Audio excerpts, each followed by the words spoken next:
Hello, everyone. So this talk is going to be called The Deepest Healing. So on this journey, I think one of the biggest transformations, if not the biggest, is when you basically become the most loving parent that could ever exist, which is unconditional love to yourself and your pain. Now, maybe this will make it more clear as to what self-realization is. This is one aspect of it. It is when in your consciousness, basically psychologically, what it means to unglue or disidentify with the ego is that there is literally a split that happens in your psyche. And when this split is permanent, where there is awareness, the parent, and the emotional pain, the child or the teenager, when there is a permanent split, this is self-realization psychologically.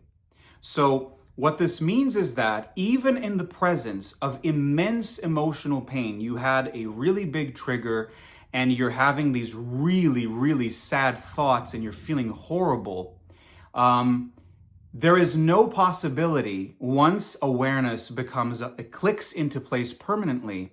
This is when, even if it can be very strong and overwhelming, the presence of the parent psychologically. So if I'm crying here and I'm feeling all of this stuff and it feels so real, the parent seems to be always here and it can never not be there. So that is when, that is probably the biggest change in consciousness. And it takes, from my experience and from seeing other people, it takes a really, really, really giant amount of suffering. You know, everybody is suffering, especially if you're awakening, you're crying and you're feeling lonely and all this stuff. But when I say really, really extreme suffering, it's usually when you're in a pressure cooker and there are multiple things going wrong in your life, making you feel horrible, constantly putting in your face basically your demons and the things that you didn't want to deal with. And you have to kind of be locked in that for years. And then the ego begins to unravel. That's how it was for me. Most people don't experience that just because their circumstance is very different. Maybe they have a job that they even like, right? I don't have that. I've never had this thing where I'm like, oh, I know exactly what I want to do. And I go to university. I love what I'm studying. It's relatively easy to get through it. I graduate and then I go and have a career. That doesn't exist for me. And so I was in that pressure cooker that I kind of put myself in, and there were so many elements, so much debt, no money coming in, the debt increasing, being alone almost all the time, no sex, also no escape, basically, no strong escape. I was sober all of this time since this intense, my journey became extremely intense when I quit my job and I was always alone and at home with my demons. And it progressively got worse and worse as I stayed in this pressure cooker, in this kind of prison, constantly having to face all of this stuff that was coming up. And so before self-realization, this is when, because you're still identified with the ego, there can be glimpses of awareness. So what happens is, if you imagine the mind, and you have this really deep pain come up, like I've mentioned many times, if you're single and you see a couple and you either feel jealous, right? So I would feel jealous of the man. I guess maybe the word is envious, like, wow, I wish I could have a girlfriend too. And then you have loneliness come up and, oh my God, I feel worthless. That's why I feel like I don't deserve anyone. I don't deserve happiness. And so when that comes up, but you're still identified with the ego, what happens in the mind is, that presence of the parent in the mind, which is awareness, is mostly not there. So when the pain comes up, which is just a version of you, so lonely, hopeless, feeling so depressed, maybe, suicidal ideation, when it comes up, you feel like this is you, right? There isn't even a perspective, when there is no awareness, that this is something that you're watching. So already there would be a little bit of a split sometimes where there's something here watching and then here's this big pain. When there is nothing watching, you are the pain. It would be equivalent to an actor. The director says action. They become, let's say a violent person, and then imagine that the actor simply forgets that they're an actor somehow, hypothetically, And they get lost in the character, and now they're violent all the time and they can't stop. It's the same sort of thing. That's what dreaming is when you cannot see that it's not real, right? In the same way that when you're dreaming at night and you're in a world inside of your mind, as long as you don't know that you're dreaming, which would be lucid dreaming, you're very preoccupied with the narrative of the story, right? Whether it is, I have to get to that person's house in the dream, it's very important, and I have to do this and that. This is when you can't see that it's all made up and it's an illusion, those are images in the mind, then you take it very seriously, right? Let me just come back to what I was saying. So even in my own mind, so the video is the deepest healing. And I was talking about self-realization. Again, I just want to say it one more time because I'm going to keep talking about this. Self-realization, or you could say as you are getting closer and closer to it, you will have more and more glimpses of this split that happens in the mind. So when there is no glimpse, you simply are the pain and there is no other perspective, like I'm in pain, my life is horrible, this is never going to end, and that's basically it. Glimpses are when maybe you're in the middle of some kind of ego drama, and then for a second, suddenly there's this presence. Maybe you feel like everything slows down and you're thinking, what's going on here? This feels very different. It's like I can see my emotions as if they're not me. This is a glimpse of the parent in the mind, the awareness. When it becomes permanent, no matter how much pain comes up, no matter the type of pain or the type of thing, right? The sexual perversions and sexual violence, whatever it is, the parent is always there. And so you can imagine that when this happens permanently, it is a gigantic change in your life. Forever, you will experience everything differently. And also the permanent relief of basically directly knowing that you are not these things that are coming up. Even though the more intense they come up, the more it will feel like it is you, and yet there is always this parent watching. Okay, so enough of this particular topic. Back to the deepest healing. So maybe I'll just say it. The deepest healing is when this happens to you, and what it really actually means is that you are always there for yourself. So this is a very funny sentence. You are always there for yourself. So analyze this sentence. You, in this scenario, is you as awareness are always there for yourself, the pain that arises, right? And so what I want you to see here, I'm trying to remind myself of the exact, the nugget that I was trying to get at here, which was, we often think that the healing journey is a journey where you're just improving and you're doing less and less bad things or less embarrassing things or shameful things, right?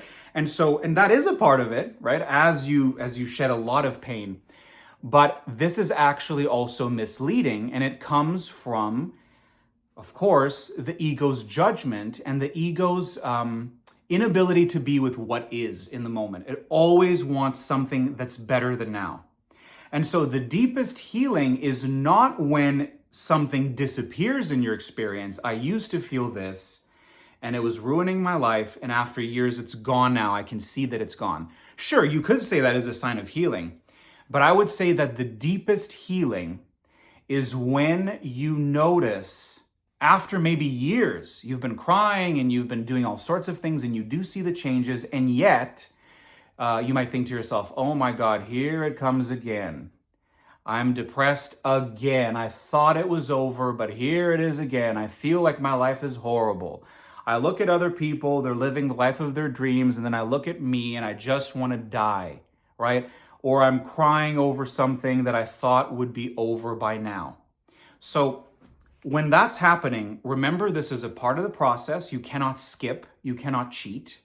And so when that is still happening, it is because there is maybe a mixture, right, in the experience of the child or the teenager. This is all of the emotional pain that arises, whether it is fear, anger, or tears. But maybe you've had glimpses of the awareness. The awareness cannot judge. It is not possible to judge because it sees, it watches the pain from a distance, just like you would be in a movie theater And when you're watching the movie on the screen, you never mistake the movie for real life. So I always give this example of if it's a war movie and you're in the movie theater with everybody else and the screen is showing explosions, you're not going to suddenly be like, oh my God, I'm going to die from the explosion, right? So in the same way, that is the nature of awareness, where you could say it knows that it's just watching something that is not real, but it is there. It is an image, right? So how is it possible to go in the direction of self-realization where eventually, permanently, you become awareness that you becomes the most loving parent? So maybe I was going to say, how do you go there? But I want to explain also what that would look like. So nowadays, it's like this for me for a good while now. When I use, some edibles, or I meditate for 3 hours, in the following day, I notice, oh, here comes some pain. It might be kind of mild, but there it is. Waking up, feeling a tiny bit depressed, or throughout the day, I can feel, oh, here, the tears are coming. The tears are coming. Very, very soon, I'm going to cry. And so when maybe a deeper pain comes, and it's often, let's see if I can really give you the flavor of it. I can feel that it's like maybe a teenager that wanted romance, wanted to feel the excitement that some people do. So I never had that. Those are some really painful tears. It's still the ego. I know that it's just an illusion, but those are painful tears. I'm 34 and I think to myself, my real youth is gone. And the dream of the ego, my ego, would be that I had teenage romances and that I had so much sex, which I've never experienced. And all of that is gone because I'm no longer 15, 16, 19, 20, 21. I'm no longer that. I'm 34. And so sometimes I feel that teenager in me.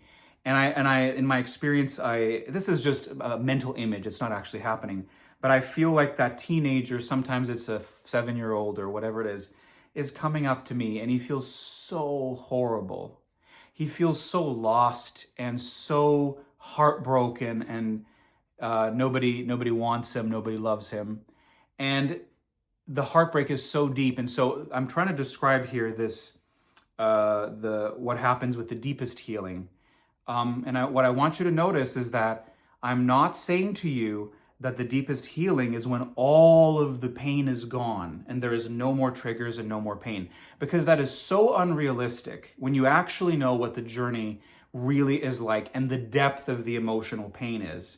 To try to even think of a state in which you are genuinely no longer having any triggers, no matter what you try, no matter what you do, there's no triggers anymore.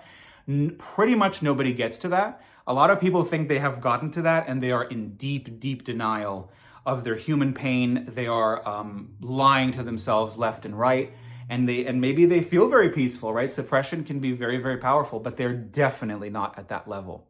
And so when you focus on this idea, like, well, deep healing should be when I feel nothing anymore, when I don't cry anymore, when I don't need people anymore.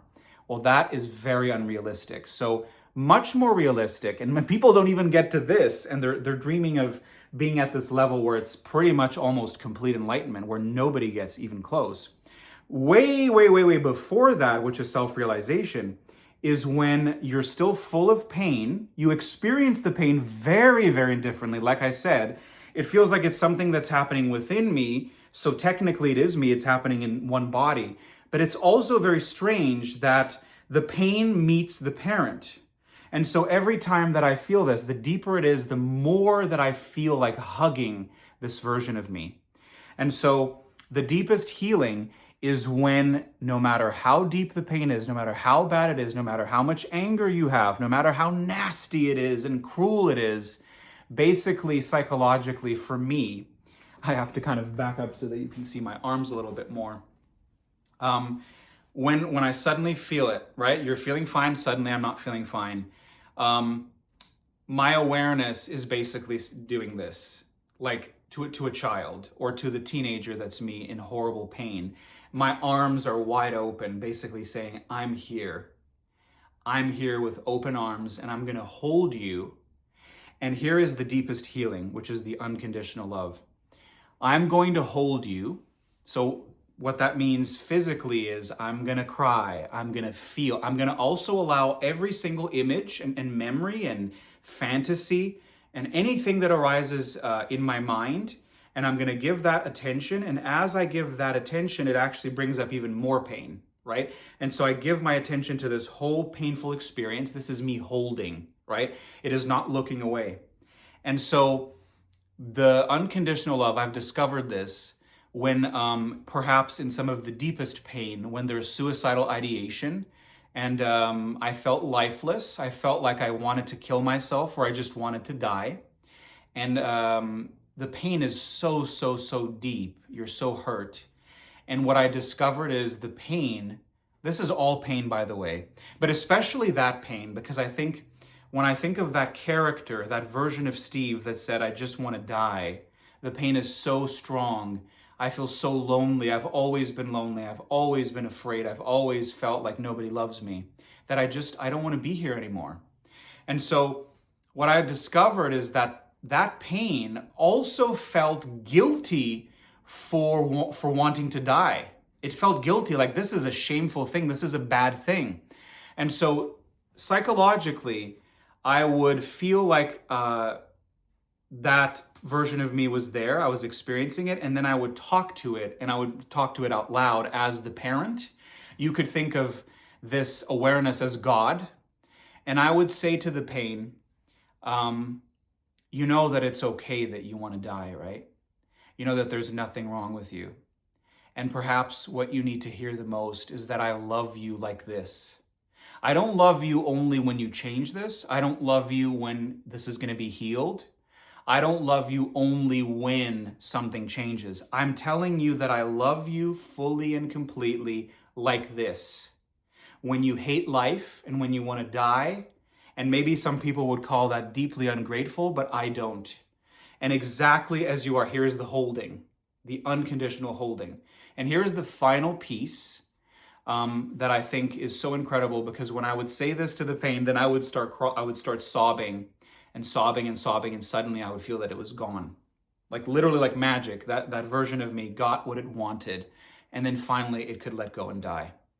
And so I said all of that, and then the final thing that it wanted to hear the most, because then it really proves the unconditional love, I said, so I know that you want to die.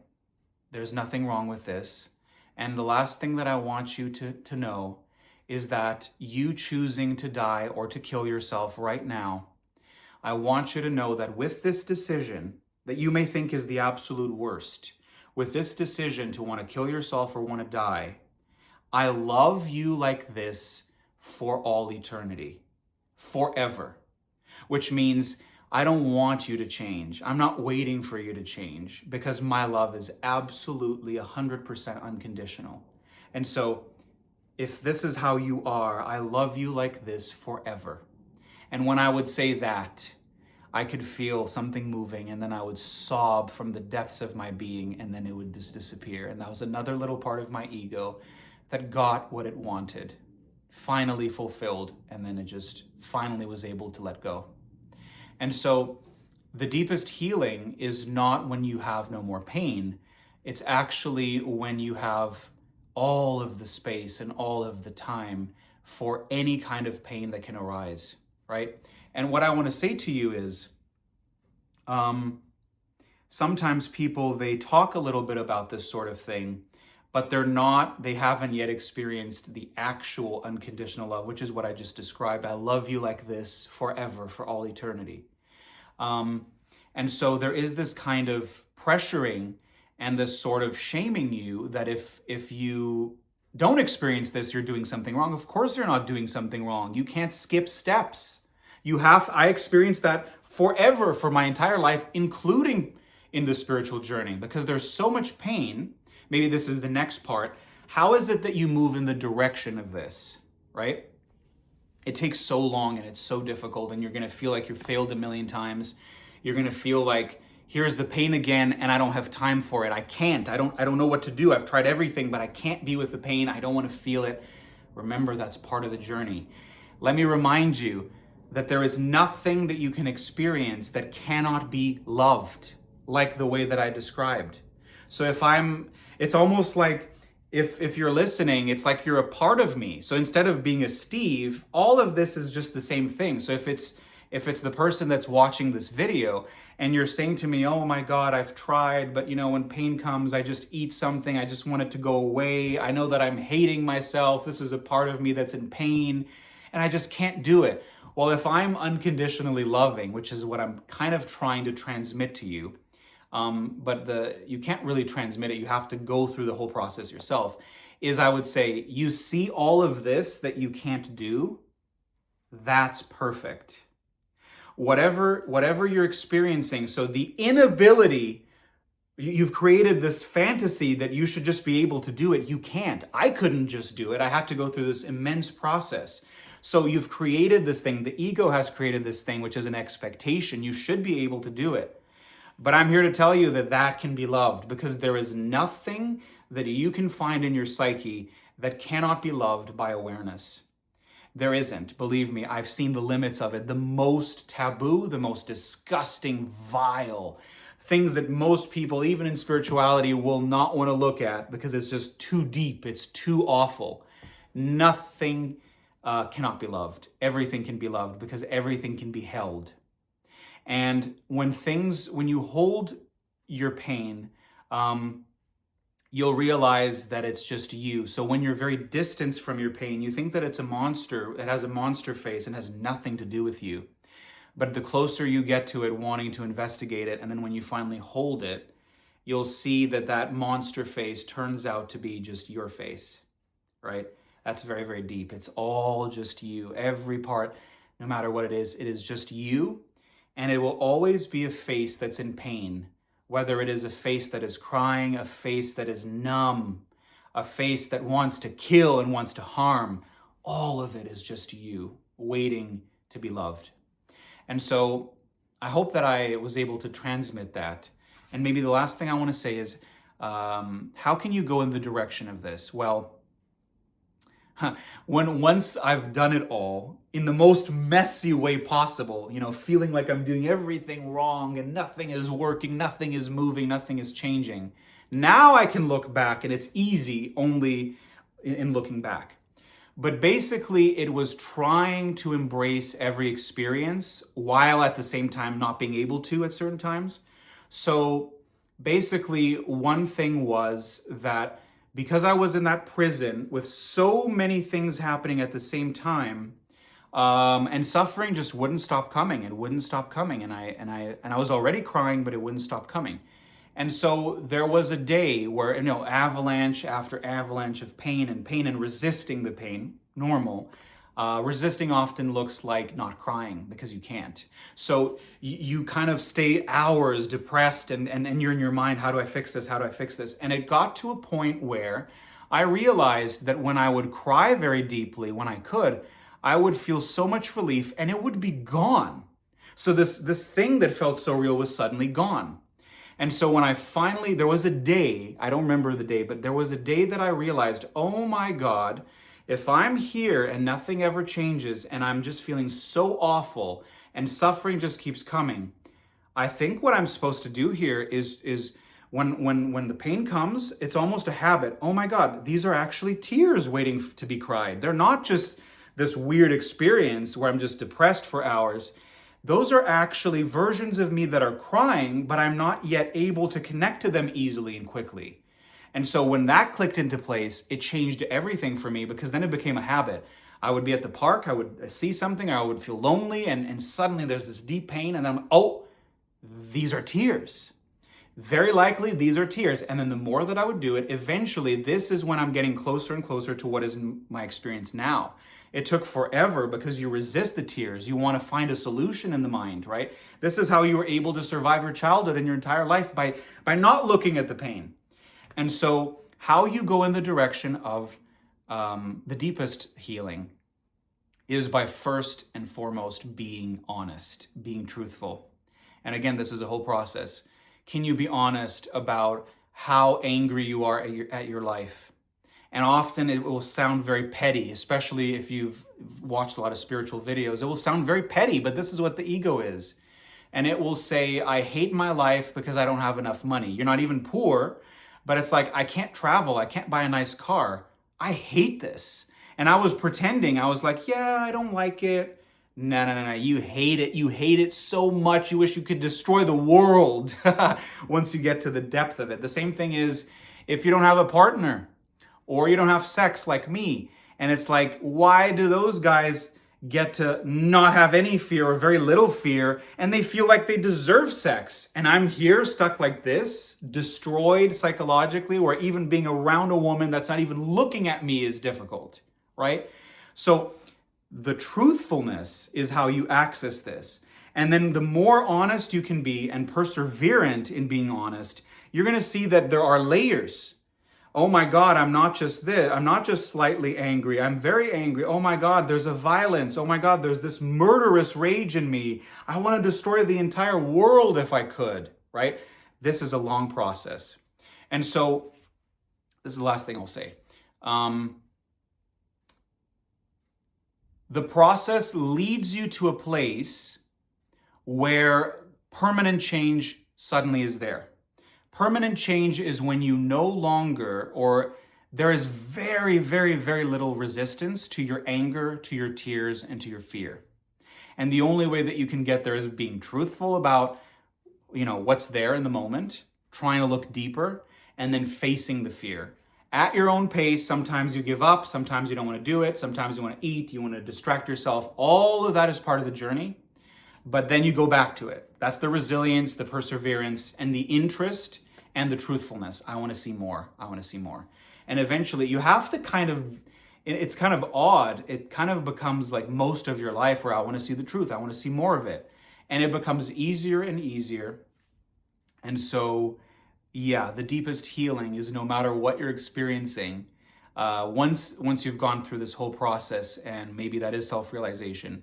And then it's like, no matter what, today, I'm doing nothing. I'm like the laziest person in the world. I'm literally doom scrolling, for most of the day. Then I don't know what to do with myself. Oh my God, I feel like, my life, I'm wasting my life. That can be loved. When you feel like you want to kill someone because you have so much rage and it's so ugly, that can be loved. There is nothing that awareness cannot watch. And I really mean there is no limit, right? In real life, you try your best not to harm other people with your words and actions. And the more you can see clearly that it's all just your pain, the less that you actually do things in real life. And eventually you will see that the deepest healing is a mind that allows everything to happen inside the mind. Inside the mind. There are perhaps the scariest things that you don't want to see. Things like pedophilia, things like the desire to rape, or the desire maybe for women to, I kind of dislike men, and then you'll find in your psyche that you wish you could stab men, 100 times, this sort of thing. That's the depth of what's in our psyche. And so, yeah, that is the deepest healing. As you go through the process, eventually it clicks into place and your mind becomes absolutely free to see anything. So I hope you enjoyed this video, and until the next one, thank you so much for listening.